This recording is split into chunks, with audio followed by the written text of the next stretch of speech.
거룩하신 하나님, 감사합니다.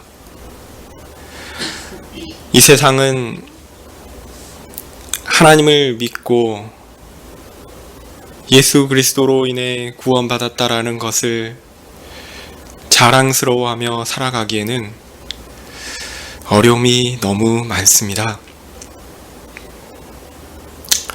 세상 사람들의 시선도 그러하지만 마귀도 때를 타서 우리의 본질적인 모습들을 보게 하여 우리로 부끄럽게 하며, 또한 교회에서 누려질 수 있는 성도의 기쁜 교제와 하나님께 드리는 예배의 감동을 잘 누리지 못하게끔 방해합니다. 하나님, 우리를 지켜주십시오. 하나님을 의지할 수밖에 없음을 다시 한번 고백하며 다시 간구합니다. 주의 교회를 지키시고 주의 백성들을 지키시며 하나님 앞에서 견고하게 하나님을 의지하며 이 어려운 때를 잘 지날 수 있게 도와주십시오. 주의 교회도 이 때를 힘입어 더욱 정결하게 되며 더 이 교회의 모임의 소중함을 더 깨닫게 하며 하나님께 더욱 감사하며 나아갈 수 있도록 우리 자신들을, 이 교회를 깨끗하게 하여 주시옵소서. 하나님, 여러 고통받는 사람들이 많이 있습니다. 하나님, 참 혼란스러워서 이 사회의 혼란으로 인해서 여러 어려움들이 너무 많습니다. 어떻게 극복될까요? 하나님, 두려울 때가 많습니다. 하나님, 우리 눈에 잘 보이지도 않는 그 작은 바이러스로 인해 이 나라가 온통 혼란스러우며 이 온 교회가 또한 온통 혼란스러운 것을 볼 때 하나님, 우리로 깨닫게 해주십시오. 전능하신 하나님, 그분이 얼마나 두려우신 분인가를 깨닫게 해주십시오. 그 작은 것으로 인해 그렇게 두려워하는데 모든 만물을 다스리시며 창조하신, 주관하시는 그 하나님을 왜 우리는 그렇게 두려워하지 않는지요? 하나님, 이번 기회를 통해 우리의 신앙을 다시 한번 돌아보게 해주십시오. 우리로 정결하게 하시며 또한 성장할 수 있게 도와주십시오. 하나님, 이 어려움들이 지나갔을 때 하나님께서 우리에게 주시는 은혜의 크심을 더욱 알고 하나님을 높이며 찬양할 수 있는 온 한국교회와 또한 온 세계교회가 될 수 있도록 주여 은혜 베풀어 주시옵소서. 예수님 이름으로 기도합니다. 아멘. 네, 오늘 말씀은 고린도전서 3장인데요.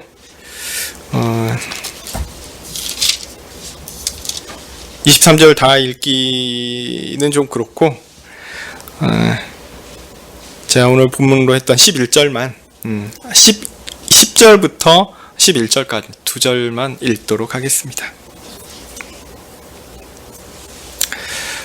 고린도전서 3장입니다. 3장 10절에서 11절입니다. 읽겠습니다. 내게 주신 하나님의 은혜를 따라 내가 지혜로운 건축자와 같이 터를 닦아두매 다른 이가 그 위에 세우나 그러나 각각 어떻게 그 위에 세우기를 조심할지니라. 이 닦아두어둔 것 외에 능히 다른 터를 닦아둘 자가 없으니 이 터는 곧 예수 그리스도라. 아멘. 고린도전서 3장을 쭉 살펴보려고 하는데요. 사실 이 부분들은 앞서 이렇게 나왔던 1장, 2장 부분들하고 사실 겹치는 부분들이 좀 있기 때문에 그냥 쭉 들으셔도 이해하시는 데는 크게 어렵지 않지는 않을까 이렇게 예상합니다. 다만 제가 거의 한 달에 한 번씩 전하고 있어가지고 기억이 나실지 그건 걱정이긴 한데요. 자, 다시 한번 정리하면서 말씀드리겠습니다. 바울이 지금 고린도 교회에 서신을 보내어서 어떤 메시지를 전하고 있는 것이 분명합니다. 근데요, 그 내용은 주로 뭐냐면 교회는 무엇인가 라는 겁니다. 예수 그리스도 안에서 거룩하여지고 거룩한 사람으로 부름받아 예수 그리스도를 주라 부르는 모든 사람이 교회입니다. 교회는 건물이 아니라 이렇게 사람이다, 이렇게 일하는 거. 물론 우리 성도님들은 다 기억하고 있으시리라 생각합니다. 자, 이 교회는 우리 주 예수님과 특별한 교제를 누리는 특권을 하나님으로부터 부여받았습니다. 신실하신 하나님께서 예수 그리스도 안에 있는 사람들을 그렇게 교회로 부르시고 끝까지 지키실 것입니다. 교회란 그러므로 사람의 어떤 것을 의지하거나 사람의 어떤 것을 의존하는 그런 집단이 아닙니다. 그러면 누구를 의지하고 누구를 기초합니까? 오직 예수 그리스도입니다. 바울을 비롯한 교회의 모든 사역자들은 예수 그리스도께 인도하기 위한 도구로 사용됩니다. 그러니까 이 사람들은 일종의 소개해주는 사람인 거죠. 소개해주는 사람입니다. 교회를 예수님께 소개하는 사람입니다. 그들은 그저 소개하는 것이지 그들의 소개 혹은 그들의 중개가 있어야지 필연적으로 교회가 그리스도와 연결될 수 있는 것은 아닙니다. 물론 이게 전파가 있어야 되는 것은 당연한 얘기지만 이 사람들이 필연적으로 존재해야 하고 이 사람들이 없으면 그리스도와 교회의 관계가 있을 수 없다, 이런 식으로 생각할 수는 없다라는 얘기죠. 만약 사람이 중간 연결고리가 된다면 사실 그것은 매우 불안한 것입니다. 우리는 아주 뛰어난 교회 선생님 바울을 알고 있습니다. 또한 우리는 아볼로의 글을 읽지는 못하지만 아볼로가 아주 뛰어난 인물이라는 것도 알고 있고요. 또한 베드로라는 뛰어난 예수님의 제자도 알고 있습니다. 그런데 그들은 어떤 사람들입니까?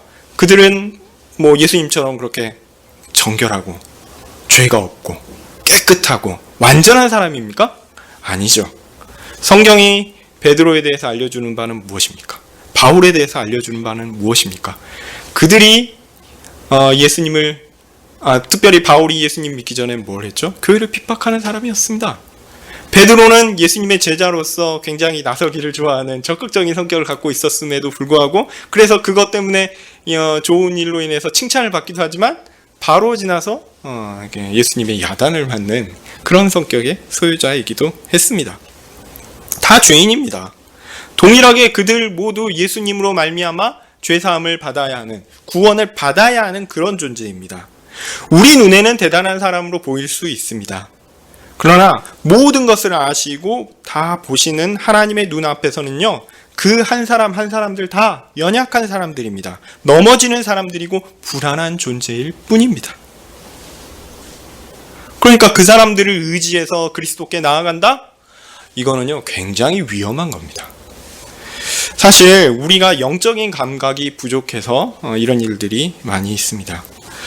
그래서 우리는 영적인 감각이 부족해서 눈에 보이는 어떤 사람이 우리를 그리스도에게 연결해 주었으면 좋겠다, 이렇게 생각하기도 합니다. 왜냐하면 나 자신은 자신이 없잖아요. 나는 자신감이 없으니까 누군가 나를 도와서 잡아줬으면 좋겠다, 이런 식으로 생각을 합니다. 물론 구약 시대에 제사장이 그런 역할을 한 것은 맞습니다. 그래서 제사장에게 가면 제사장이 이렇게 해서 하나님께 제사를 드릴 때 이렇게 해야 됩니다, 이렇게 해야 됩니다, 알려주죠. 그렇지만 예수님께서 이 땅에 오신 후에는요, 상황이 완전히 달라졌습니다. 바로 예수님이 우리를 직접 구원하신 것입니다.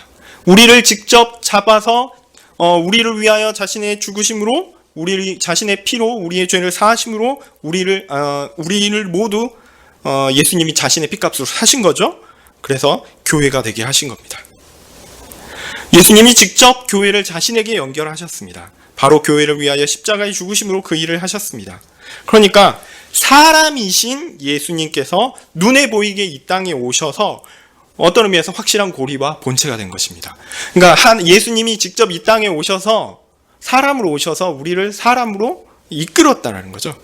우리를 이끌어서 우리 눈에 보이게끔 어떤 의미에서는 확실하게 예수님께 붙어 있을 수 있도록 하셨다는 거죠. 예수님이 계셨을 때는 그러합니다. 그런데 문제는 예수님께서 지금 이 땅에 우리 눈에 보이게 계시지는 않죠. 그래서 많은 사람들이 힘들어합니다. 그런데 예수님이 제자들에게 마태복음 28장에서 이런 얘기를 하셨어요. 세상 끝날까지 내가 너희와 항상 함께 있으리라. 여기서 중요 포인트는 어디냐면요, 항상입니다. 항상. 근데 예수님이 항상 함께 계셨습니까? 우리는 그냥 둘째 치고더라도 제자들과 항상 함께 계셨습니까? 예수님 그러면 약속을 지키지 않으신 건가요? 예수님 거짓말 하셨습니까? 예수님은 어디로 가셨습니까? 제자들이 보는 앞에서 하늘로 올라가셨습니다. 그런데 어떻게 항상 함께 계신다는 말입니까? 우리는 여기에 대해서 좀 대답을 가져야 됩니다. 사실은. 네, 예수님께서 약속을 지키신 방식은 그렇게 항상 같이 있다라고 할 때 바로 옆에서 눈에 보이는 곳에 계시는 그런 것으로 함께 계시겠다 약속을 지키신 것이 아니었습니다. 우리의 예상과는 달리 예수님은 또 다른 보혜사를 너희에게 주사 영원토록 너희와 함께 있게 하리니 이렇게 약속하셨습니다. 요한복음 14장에 나오는 말씀입니다. 그러니까 예수님이 내가 너희와 항상 함께 있으리라 라는 약속은 누구를 통해서 이루어지는 거냐면 성령을 통해서 이루어지는 겁니다. 성령께서 우리와 함께 계심으로 예수님이 우리와 함께 계시는 것을 그대로 재현이란 표현은 좀 그렇고 그대로 그걸 실현해 주는 것입니다. 어떤 의미에서 이게 더 낫습니다. 몸이라는 거는 제한이 있잖아요. 시공간에 이게 제약이 있기 때문에 예수님이 이곳에 계시다 저곳에 계시다, 물론 뭐 이게 개혁파적인 관점이긴 하지만 어쨌든 이곳에 계시다 저곳에 계시다 이렇게 얘기하기가 어려워요. 왜냐하면 사람이라는 몸 자체는 유한하니까. 근데 성령은 그렇지 않습니다. 성령은 하나님이시기 때문에 물론 뭐 예수님께서 신성으로 하실 수도 있지만 이제 구원자로서는 이제 인성인 파트가 이게 주요한 거니까 뭐 어쨌든 성령께서 우리와 함께 계신다라는 것은 예수님이 그것을 보증해 주시는 확실한 겁니다. 근데 성령께서 우리와 함께 계시겠다 이렇게 얘기하셨고요. 예수님은 그 성령을 보내심으로 우리와 영원토록 함께 계시는 약속을 지켜주시는 것입니다. 그래서 오순절 성령 강림 사건은 물론 그 전에도 성령께서 믿는 자들에게, 구원받은 자들에게 내주하신 것은 분명합니다. 그러나 성령이 오시는 오순절 사건은 예수님께서 내가 너희와 항상 함께 있으리라는 그 약속이 교회 가운데 구체적이고 확실하고 눈에 보이게끔 실현되는 구체적인 사건이라고 할 수 있겠습니다. 그렇게 예수님과 하나됨, 교회됨을 지키는 것은 사람에게 달린 일이 아닙니다. 사람이 중간에 끼어가지고 예수님과 교회를 연결시키는 것 아닙니다. 오히려 오직 예수님이 그 일을 직접 하시는 거죠. 근데요, 예수님께서 하늘에 올라가신 후에는 누가 하십니까? 성령께서 그 일을 하십니다. 우리가 2장 후반부 보면서 읽으면서 성령이 교회를 연결시킨다, 이 부분 제가 말씀드린 것 같습니다. 성령은 우리 안에 거하시는데 그 성령께서 우리를 그리스도와 연결하고 계신 것입니다. 여러분, 우리 가운데 계신 성령이 우리를 그리스도께 연결하고 있다는 것이 얼마나 든든한 사실인지 사실 우리가 실감을 잘 못해요. 시간을 못하지만 이론적으로 말씀드리겠습니다. 여러분, 우리는 맨날 죄 짓잖아요. 죄 지을 때마다 우리가 그리스도의 사람이요, 교회에 속한 사람이요, 하나님의 백성이라는 것이 증거되나요? 증거가 안 돼요. 매번 우리 자신을 볼 때 우리는 하나님의 백성이 아닌 게 분명하다는 게 드러납니다. 그런데요, 우리 안에 계신 성령이 우리를 붙들고 계시기 때문에 우리는 그리스도의 교회에서 결코 떨어질 수 없습니다. 그것이 우리의 강력한 확신의 근거가 됩니다. 결코 사람에게 있지 않아요. 우리는 눈에 보이는 어떤 사람이 우리를 중개해 줬으면 좋겠죠. 우리의 영적인 지식이 아직은 짧아서, 영적인 안목이 아직은 좋지 않아서 그런 겁니다. 제일 확실한 건요, 우리 안에 있는 성령께서 우리를 그렇게 그리스도에게 탁 붙이고 그것을 놓지 않게 해주신다라는 겁니다. 그렇게 성령께서 우리를 그리스도와 연결하고 계신 것입니다. 우리는 어떤 다른 인간적인 존재를 의지할 필요가 없습니다. 성령께서 그 일을 행하시니까 얼마나 든든한지요. 하나님의 신실하심이 이 일에 보증이 됩니다. 네. 신천지는 그러니까 이만희는 제 생각에 그렇게 이렇게 의존할 만한 대상이 아닌데, 네, 답답합니다. 어쨌든 우리는 사람을 믿지 않습니다. 우리는 하나님을 믿습니다. 오늘 본문에서 제가 읽지는 않겠고요. 눈으로 쭉 보시면서 따라오시면 좋겠습니다. 1절부터 4절 부분을 말씀드리도록 하겠습니다. 오늘 본문인 고린도전서 3장은 이런 내용에 이어지는 바울의 설명입니다. 먼저 바울은 자신이 고린도 교회에 복음을 전할 때의 자세에 대해서 말합니다. 바울은 영적으로 어린 고린도 교회를 그들의 수준에 맞게 부드럽게 가르치려고 했습니다. 과거에 그랬다는 거죠. 1절에 보면 그래서 육신에 속한 자라는 표현이 나오죠. 이 표현대로 예수님을 믿고 또한 구원을 얻었지만 아직은 육신에 속한 자와 같은 상황입니다. 이 표현은 신앙이 아직 견고하지 못하고 아직 그가 이렇게 견고한 하나님의 진리 가운데 머물지 못해서 세상의 행동과 세상의 그 사고 방식들이 여전히 그에게 많이 남아 있고 그것이 그의 삶과 그의 생각을 좌우하는 그런 경향이 많은 사람들을 가리킨다고 할 수 있습니다. 고린도 교회가 신앙생활 맨 처음 시작할 때 그런 상황이었고 심지어 고린도 교회에 바울이 서신을 쓰는 그 상황에서도 바울이 판단할 때는 여전히 그런 사람들과 같은 모습이었다라는 겁니다. 교회 안에는요 이런 사람들이 많이 있습니다. 어린아이라고 표현되는데 이거는 나이가 어린 게 아니라 영적인 지식과 신앙이 연약한 것입니다. 물론 나이는 신앙과 비례하지 않는다 이렇게 생각이 듭니다. 근래 들어서 더더욱 그런 것 같습니다. 예수님은 오래 믿었다고 그만큼 신앙의 연륜이 쌓이면 좋겠는데 실상 나이가 많이 든 죄인이 되는 것이 사실인 것 같습니다. 사고의 그 폭이 좀 좁아지고 자신의 고집이 세워지는 것이 일반적인 것 같습니다. 제가 연세가 많으신 분들 앞에서 제가 이런 얘기해서 죄송합니다. 저도 제가 그런 사람이 되지 않기를 기도하면서 그렇습니다. 근데요 예수님 믿고 이 영적인 사람들은 이것들을 세상적인 방식에서도 좀 열려 있어야 된다고 생각합니다. 세상은 변화하고요. 우리의 지식은 한정되어 있습니다. 물론 이제 연세가 드시고 어른이 되면 볼 수 있는 그 안목이 커지고 그래서 사리를 판단할 수 있을 만한 안목이 좀 깊어지고 그런 것은 분명한 것 같습니다. 그래서 저는 어른들의 말씀들은 분명히 많이 들을 필요가 있고 또한 그 어르신들의 그런 견해들에 대해서 충분히 이게 반영하고 또한 그들의 말씀을 잘 들어야지 우리가 바르게 살 수 있다. 그분들에게 지혜가 있다라고 하는 것을 분명히 확신합니다. 그렇지만 그럼에도 불구하고 그분들도 좀 사고의 폭을 넓어서 시대의 변화들을 좀 보면서 같이 사고할 수 있는 그런 열린 마음들도 필요하지 않은가 생각이 듭니다. 근데요, 그리스도인이라면 당연히 그렇게 해야 된다라고 저는 또 생각하고 있는데, 사고의 합리성이 이제 좀 닫혀 있는 것처럼 보이는 분들도 많이 있습니다. 다행히 우리 교회는 그 훌륭한 분들이 많으셔가지고 우리 교회는 별 걱정이 안 되는데 다른 곳에서 조금 좀 저러시면 안 될 것 같은데 이런 생각 드는 분들이 좀 있으셔서 좀 마음이 안타까워서 말씀드립니다. 우리 교회 성도님들 향해서 하시는 말씀 절대 아니라는 거 이해해 주십시오. 어쨌든 그런 신앙의 나이가 들면서 신앙의 연륜이 깊어지면 좋겠는데 이 고린도 교회는요 이렇지 않았어요. 신앙의 연륜이 쌓이고 시간이 흘렀는데도 불구하고 나이는 먹고 교회의 관습에 대해서 익숙해졌지만 그 신앙의 수준이 자라지 못했습니다. 이럴 때 이제 고집센 연약한 그리스도인이 발생하는 겁니다.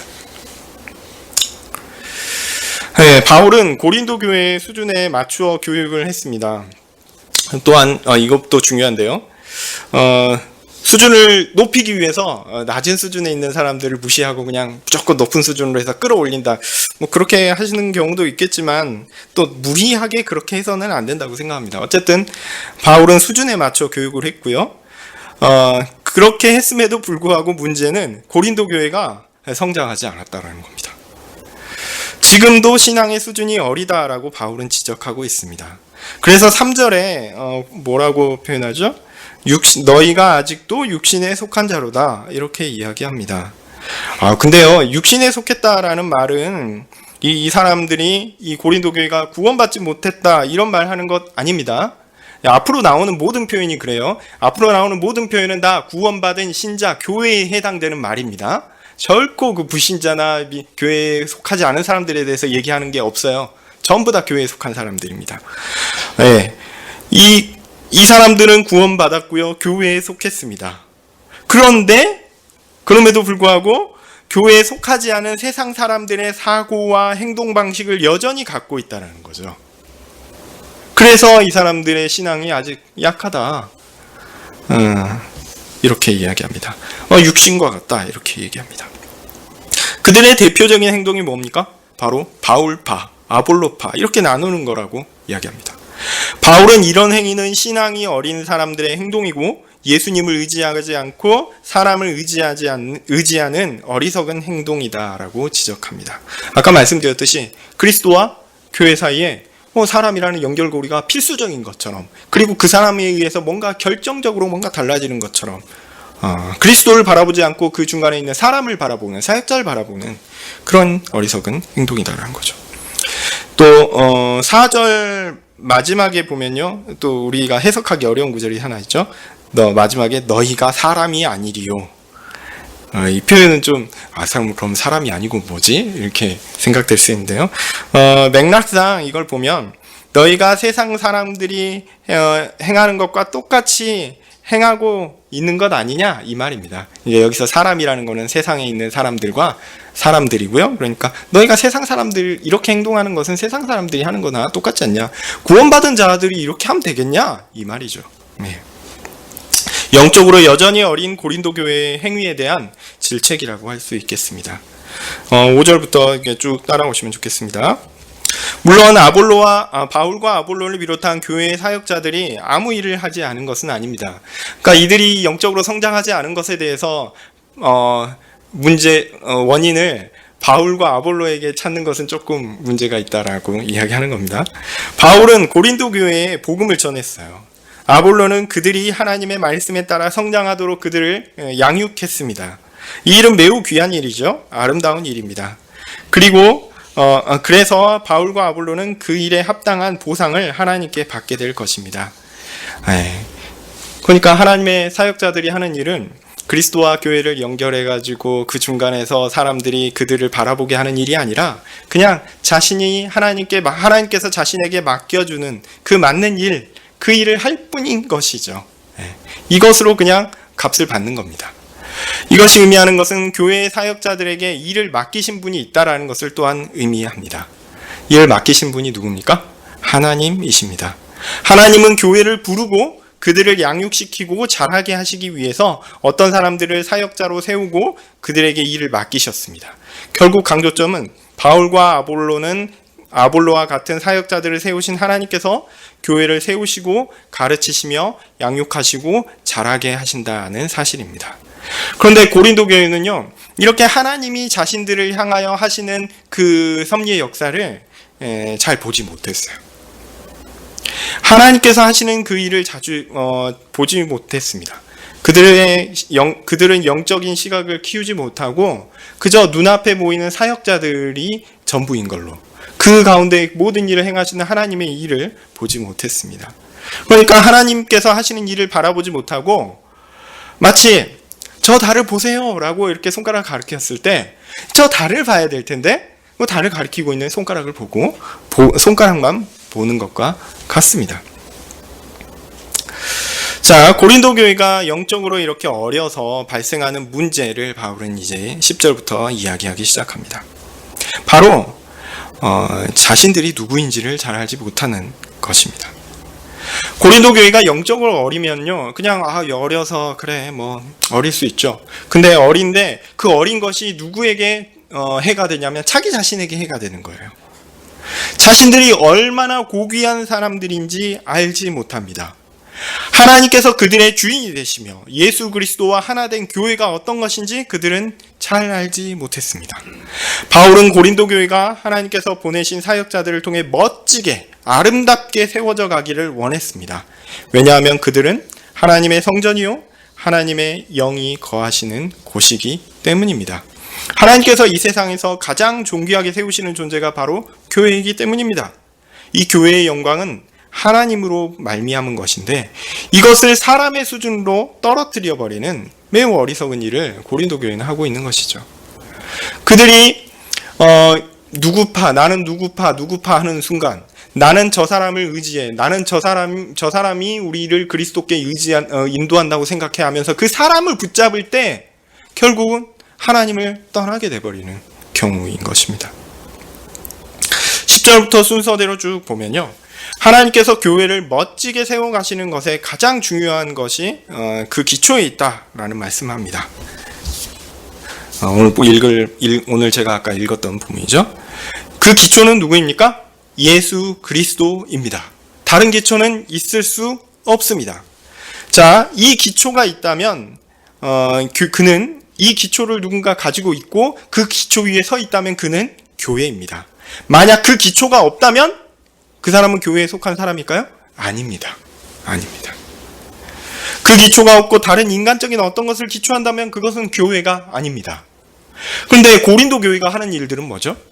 마치 자기가 그리스도를 믿는다고 하면서 그 중간에 있는 그 사람들을 중간에 고리로 끼워버린 거죠. 그렇게 하면서 그리스도가 기초가 아닌 그 사람들이 기초가 되는 것으로 여기는 겁니다. 그렇게 되면 실제로 그들이 예수 그리스도를 믿고 구원받은 자들임에도 불구하고 그들이 하는 행동은 마치 그 기초가 다른 기초인 것처럼, 마치 바울이 기초고 아볼로가 기초고 베드로가 기초인 것처럼 그렇게 행동하고 있는 것이죠. 마치 자신들이 교회라고 얘기하지만 실제로 그들이 행동하고 나타내는 바는 교회가 아닌 것처럼 보인다라는 거죠. 놀랍게도 그럼에도 불구하고 이제 바울은 고린도 교회를 교회라고 인정합니다. 그러니까 교회에 속한 사람들도 이렇게 실수할 수 있다는 겁니다. 그리고 그 모습이 실제로는 우리의 모습이기도 합니다. 네, 어쨌든 예수 그리스도를 믿어 구원받은 그 기초에서 교회의 각 구성원은 신실하게 하나님의 백성으로 이 땅의 삶을 살아야 하는 것이 마땅한 것입니다. 그 과정을 이제 바울은 여러 재료를 가지고 집을 세우는 것으로 이렇게 묘사를 하고 있습니다. 어떤 사람은 금과 은으로, 보석으로, 어떤 사람은 나무나 풀이나 집으로 세웁니다. 그리고 한 날에 그들이 그렇게 세운 것의 결과를 나타내 보일 것이다, 이렇게 이야기가 나옵니다. 뭐가 등장하냐면 여기서 불이 등장합니다. 불이 쫙 지나가면서 다 태워버려요. 그래서 불순한 것을 다 없애버리는 그런 단계가 올 것입니다. 그래서 어떤 것이 남아있으면 그것에 남은 것에 따라서 어떤 보상, 상급을 받게 될 것이다 라는 거죠.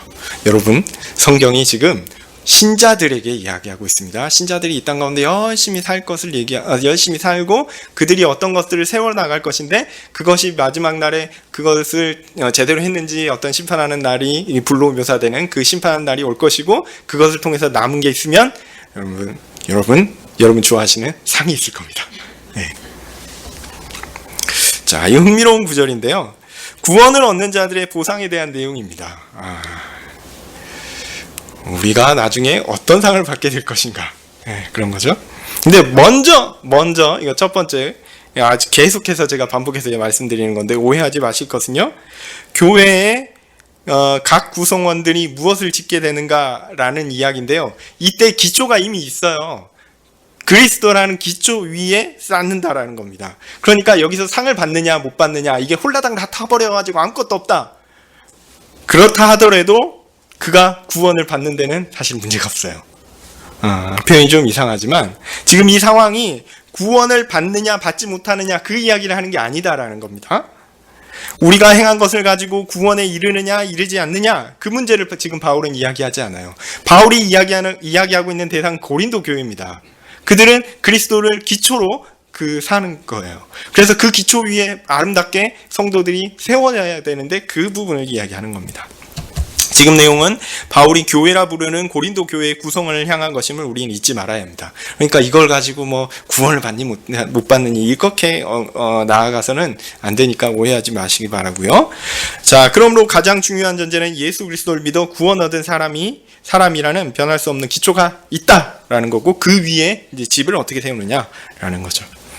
자, 교회의 구성원 가운데 어떤 사람들은요, 불에 타지 않는 견고한 것을 세웁니다. 그들은 하나님의 백성으로서 하나님의 말씀에 따르는 영적인 사람이다. 그리고 고린도 교회가 영적으로 어린 사람이라 그랬으니까 이 사람들은 영적으로 성숙한 사람이다 라고 표현할 수 있겠죠. 근데 또 다른 사람들이 있습니다. 이 사람들은 나무와 풀과 집으로 세웁니다.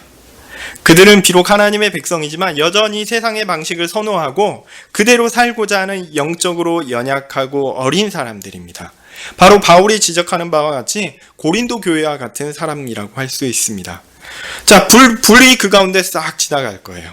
그러면 싹 다 태워져 없어지겠죠? 그렇게 아무것도 남지 않으면 어떻게 될까요? 영적으로 어린 사람은 자신의 세상적인 어떤 것이 다 사라져버려 허망한 것을 보게 될 것입니다. 그러나 허망한 것이 그렇게 아무것도 남지 않았다고 해서 허망하다고 해서 좌절하게 될까요? 실제는 그렇지 않습니다. 왜냐하면 뭐가 남아있습니까? 여전히 견고한 그리스도의 구원이 남아있기 때문입니다. 그 기초가 여전히 탄탄해요. 그 기초는 사라지지 않습니다.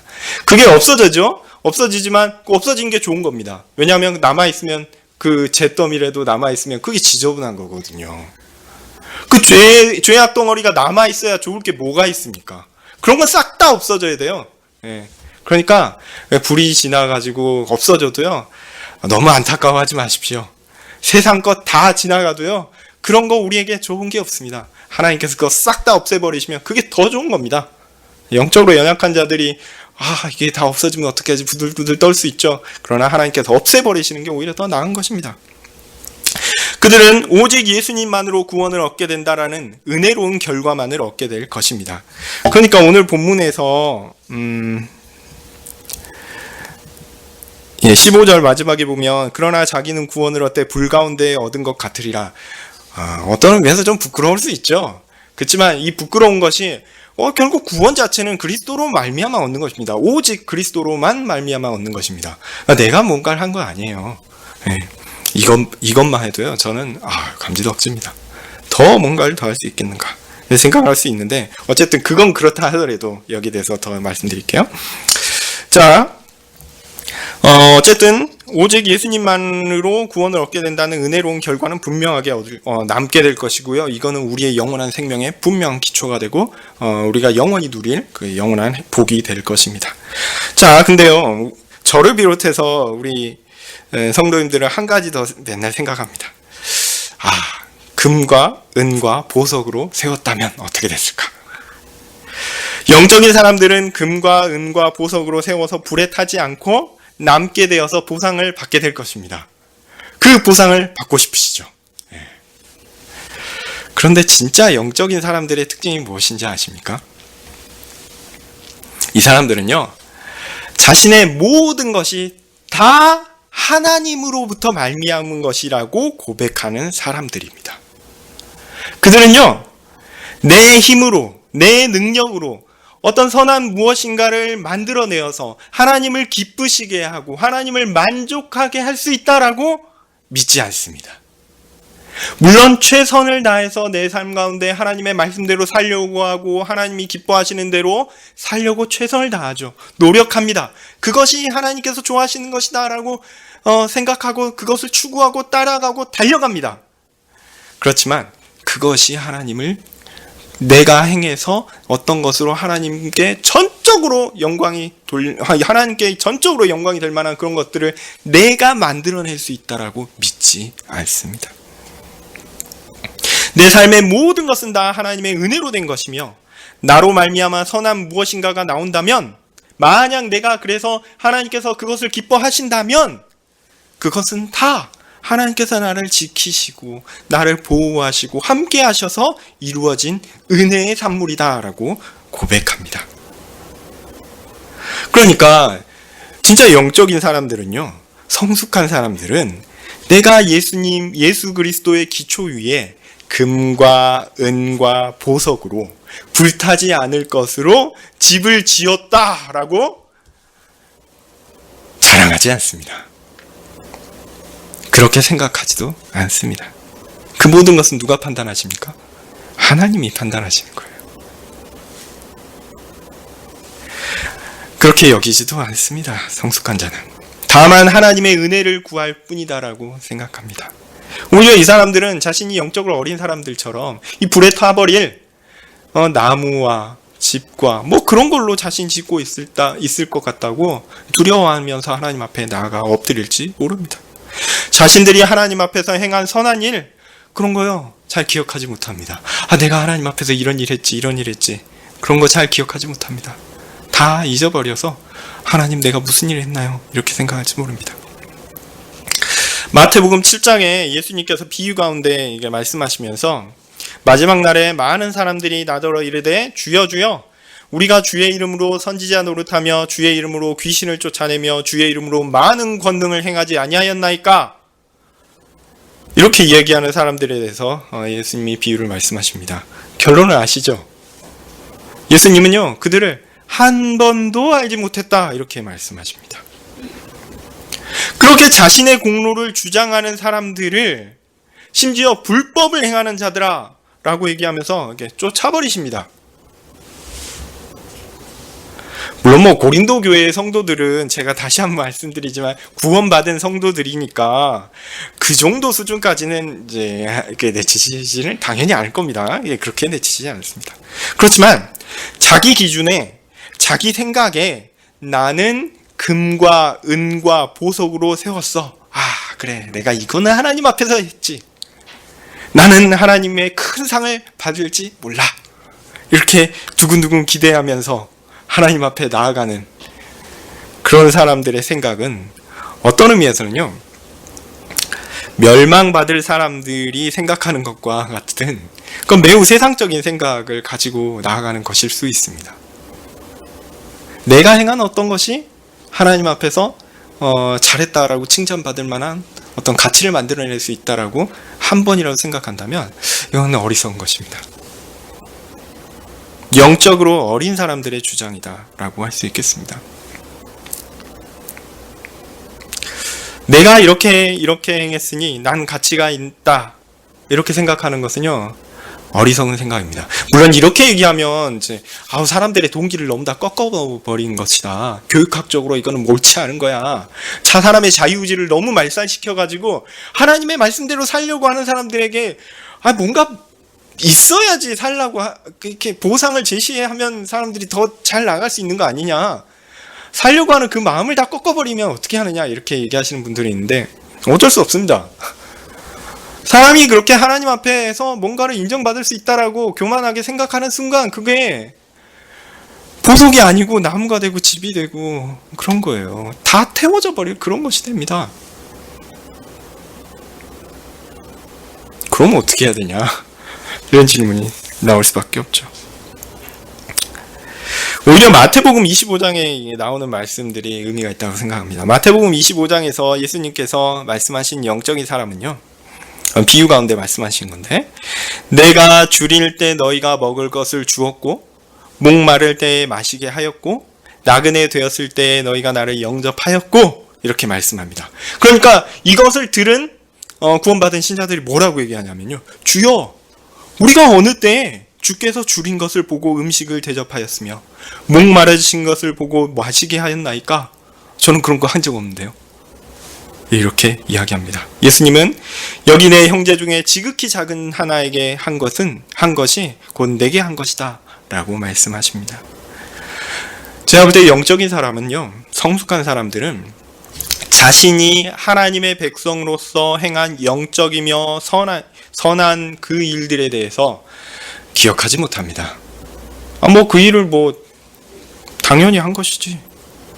너무나 당연해서 자연스러워서 잘 알지 못합니다. 여러분 나오실 때 집 문은 잠그고 오셨습니까?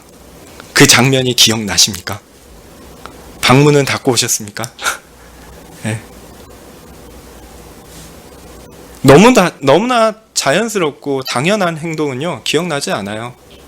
우리가 하나님의 백성으로서 하나님의 앞에서 살아갈 때 너무나 자연스럽게 하나님께서 우리를 변화시키셔서 하나님이 기뻐하실 만한 일들을 행하면 사실은 그거 잘 기억 안 납니다. 네. 너무나 자연스럽게 한 행동은요 기억이 안 나요. 근데 하나님은 그 모든 일을 다 기억하고 계십니다. 하나님은 다 기억하세요.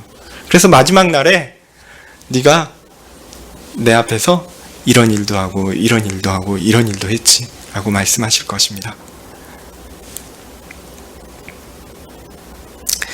나는 기억 못해도 됩니다. 내가 보석으로, 금으로, 은으로 이런 일을 했지. 하나님 나를 칭찬해 주십시오. 그건 잊어버리십시오.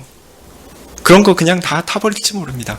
근데요, 우리는 전혀 기억하지 못했는데, 전혀 생각하지 못했는데, 하나님은 다 기억하시는 그 아름다운 그 금과 은과 보석이 분명히 남아있을 겁니다. 그 일을 기대하십시오.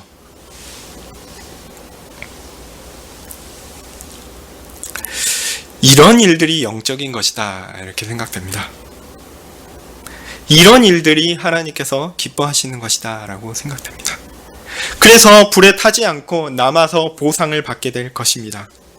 그러니까요, 처음부터 보상을 노리고 뭔가 기대하면서 뭔가를 행하고 내가 이렇게 했으니 상 받으리라고 생각하는 그런 사람들은 어떤 의미에서 영적으로 좀 어린 사람인 겁니다.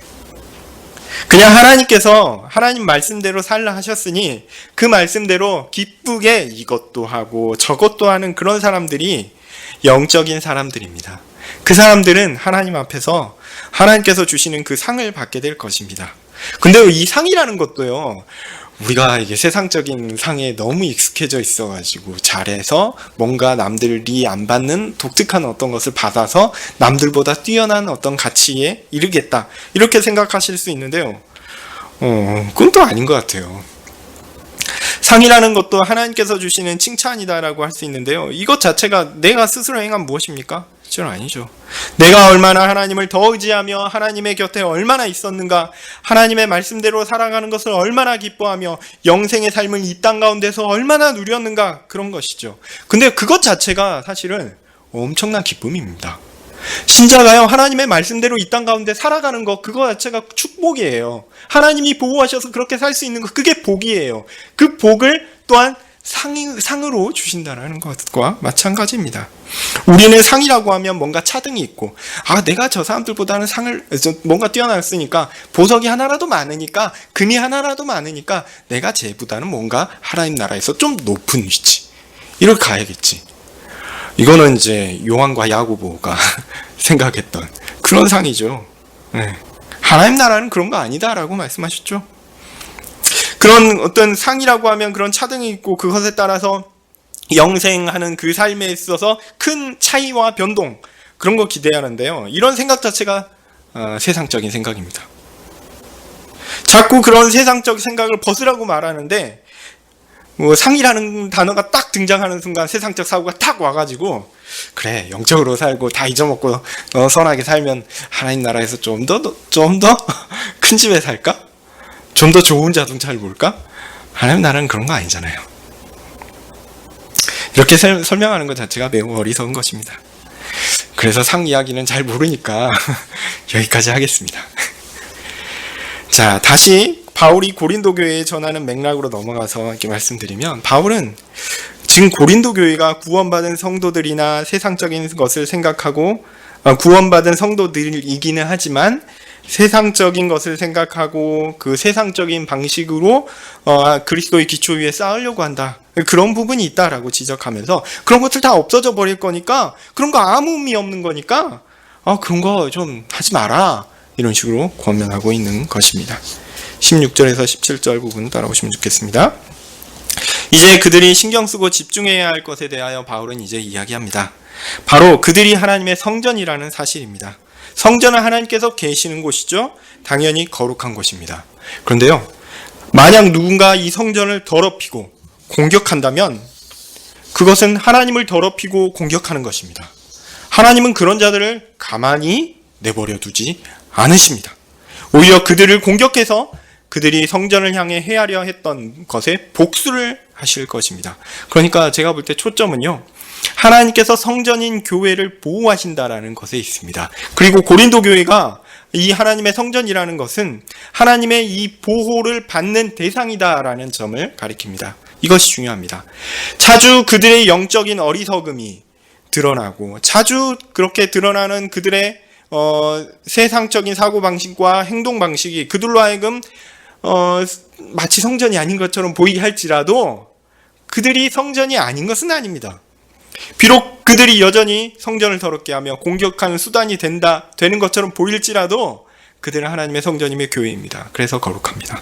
하나님은 그들을 다른 공격적 요소들로부터 보호하시고요, 지키실 것입니다. 왜냐하면 그들이 하나님의 거룩한 교회이기 때문입니다. 그 기초에 그리스도가 있기 때문에 하나님은 반드시 그들을 지키실 것이다. 오히려 저는 강조점이 여기 있다라고 보여집니다. 18절부터 23절까지 따라오시면 좋겠습니다. 물론 긴 구절이라서 짧게만 말씀드리려고 합니다. 그러므로 고린도 교회는요, 세상이 생각하는 그런 방식을 버려야 됩니다. 오히려 세상이 볼 때 아우 저렇게 미련한 사람처럼 살 수 있을까? 오히려 그런 자가 되어야 합니다.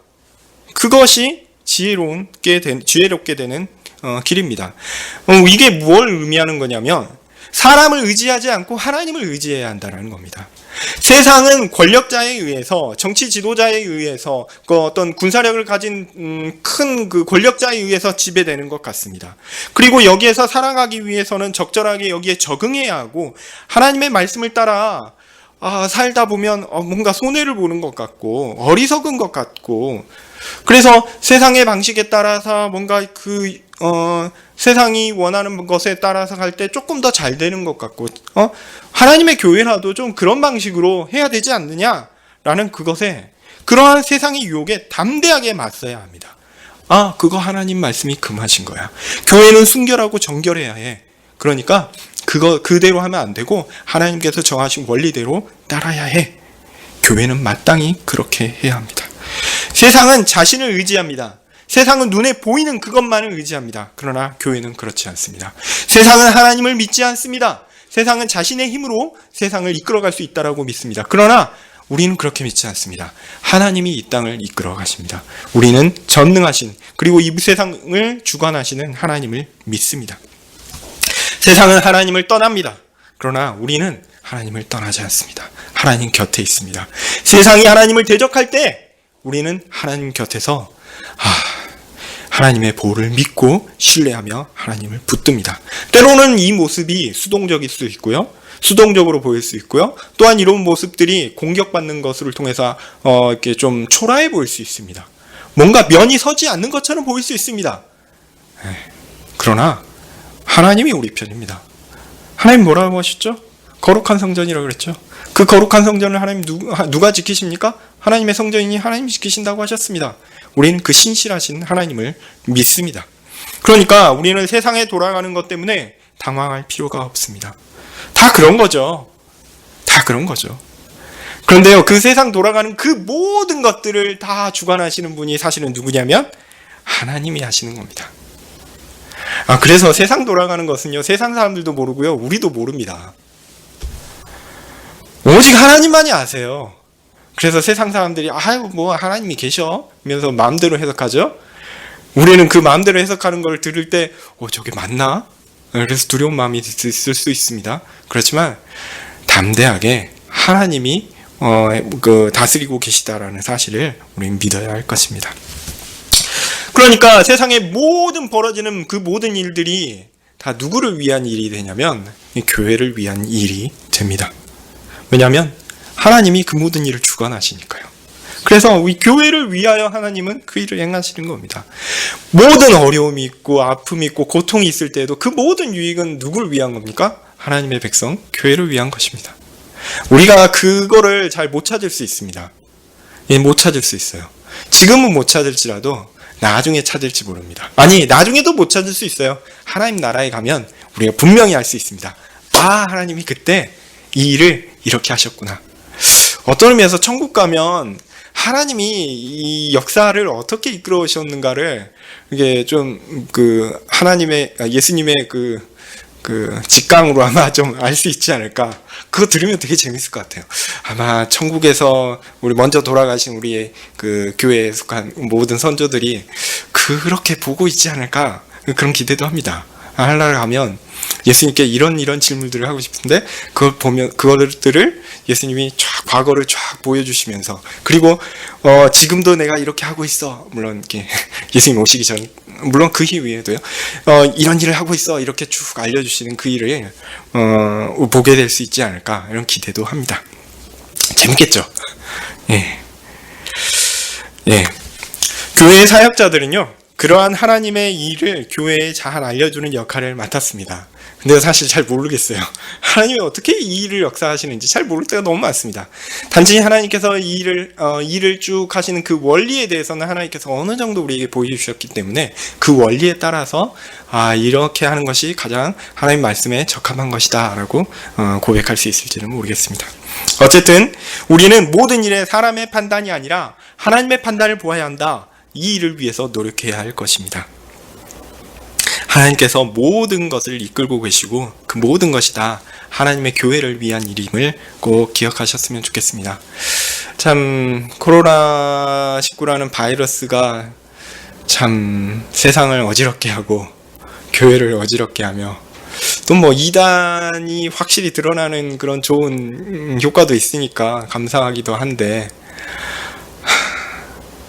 좀 빨리 잠잠해졌으면 좋겠다라는 생각이 듭니다.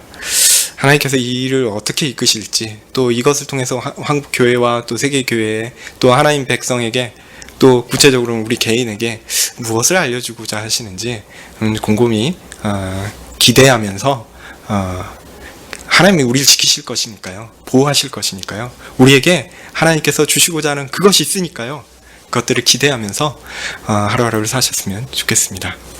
기도하겠습니다. 하나님, 아직은 우리는 연약합니다. 고린도 교회의 사람들이 그랬던 것처럼 예수님을 믿고 구원을 얻었지만 아직도 세상의 방식대로 생각하고 세상 사람들의 방식대로 행동하는 일들이 우리에게 너무 많습니다. 하나님, 그렇지만 우리가 하나님을 의지합니다. 우리를 키워주십시오. 성령께서 우리를 결코 놓치지 않을 것이니 우리가 교회에서 떨어져 나갈 일은 없은 것입니다. 하나님, 그 성령께서 우리를 견고히 붙드셔서 하나님의 교회의 거룩함처럼 거룩하게 살 수 있게 도와주십시오. 하나님의 말씀대로 견고히 살 수 있게 도와주십시오. 이 땅 가운데 하나님께서 일하시는 그 일들을 우리의 눈으로 목도하며 기대할 수 있도록 우리의 신앙을 붙들어 주시옵소서. 세상에 어렵고 답답한 일들이 많이 있지만 그 모든 일들에 주관하시는 분이 우리 하나님이심을 다시 한번 고백하게 됩니다. 주님, 이 교회를 붙드시고 하나님께서 충만한 은혜로 함께하여 주시기를 간절히 소원합니다. 예수님 이름으로 기도합니다. 아멘. 하늘에 계신 우리 아버지여, 이름이 거룩히 여김을 받으시오며 나라의 임하옵시며 뜻이 하늘에서 이룬 것 같이 땅에서도 이루어지이다. 오늘날 우리에게 일용할 양식을 주옵시고 우리가 우리에게 죄 지은 자를 사하여 준 것 같이 우리 죄를 사하여 주옵시고 우리를 시험에 들게 하지 마옵시고 다만 악에서 구하옵소서. 대개 나라와 권세와 영광이 아버지께 영원히 있사옵나이다. 아멘.